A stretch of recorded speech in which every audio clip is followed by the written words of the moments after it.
नमस्कार। Supreme court के जज साहब सूर्यकांत जी ने जब यूजीसी मुद्दे पर चर्चा चल रही थी, तब उसने वो सामने वाले वकील को पूछा, भाई, हम समाज को जाति विहीन बनाना चाहते हैं और आप वापस भूतकाल में उन्हें ले जाना चाहते हैं, ऐसा क्यों?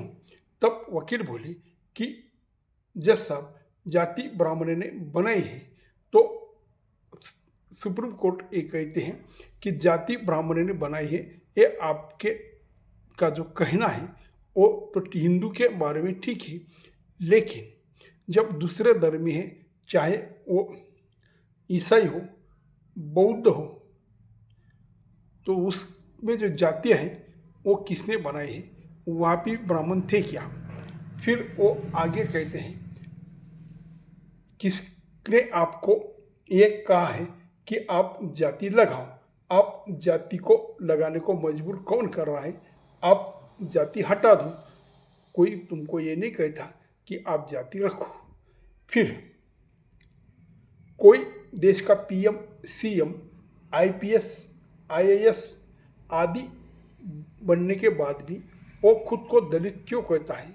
वो खुद को अलग जाति का नाम क्यों देता है और ये क्यों कहता है कि मैं दलित हूँ, मैं दूसरे जाति का हूँ, मैं हल्की जाति का हूँ, यूँ कहता है।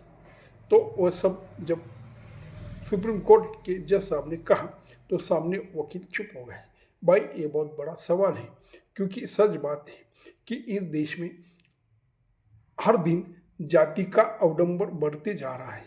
सच में जब भारत स्वतंत्र हुआ, उनको 70 साल हो गए, तो जाति खत्म होनी चाहिए, लेकिन जाति खत्म होने का नाम नहीं ले रही, जाति और बढ़ रही है। उनके राजनेता ये उसको खत्म होने नहीं देते और वो अपना राज चलाते हैं। हर जाति का एक लीडर बन गया है और वो अपना पेट बना के राज कर रहा है, लोगों को जाति में बांट रहा है। अभी कांग्रेस वाले ने पिछले बार कहा था, और बहुत कांग्रेसी या अलग अलग पक्ष के विरुद्ध वाले लोगों ने कहा था कि जाति जनगणना होनी चाहिए, मोदी जी ये होने नहीं देते। तो भाई, आपको जाति जनगणना चाहिए, लेकिन जाति नहीं चाहिए, एक ऐसा है, क्योंकि जातीय जनगणना होने से हर जाति की संख्या सामने आएगी। फिर ये ऐसे बोलेंगे, जिसकी जितनी आबादी उसकी उतनी हिस्सेदारी। ये सब नाटक हिस्सेदारी के लिए है, और फिर जाति को आप नहीं मानते। ब्राह्मणों ने जाति बनाई, जाति बुरी है, फिर छोड़ दो। फिर आरक्षण ही क्यों लेते हो भाई? जब आरक्षण लेते हो, जाति का फायदा उठाते हो, जाति की राजकारण करते हो, जाति का पुजारी बन के रहते हो, फिर भी कहते हो ये ब्राह्मण ने बनाई। भाई, ब्राह्मण ने 2-3 हजार साल पहले बनाई, उसके बाद में ये आपने रखी। इसका दोष ब्राह्मण का है कि आपका है? नमस्कार।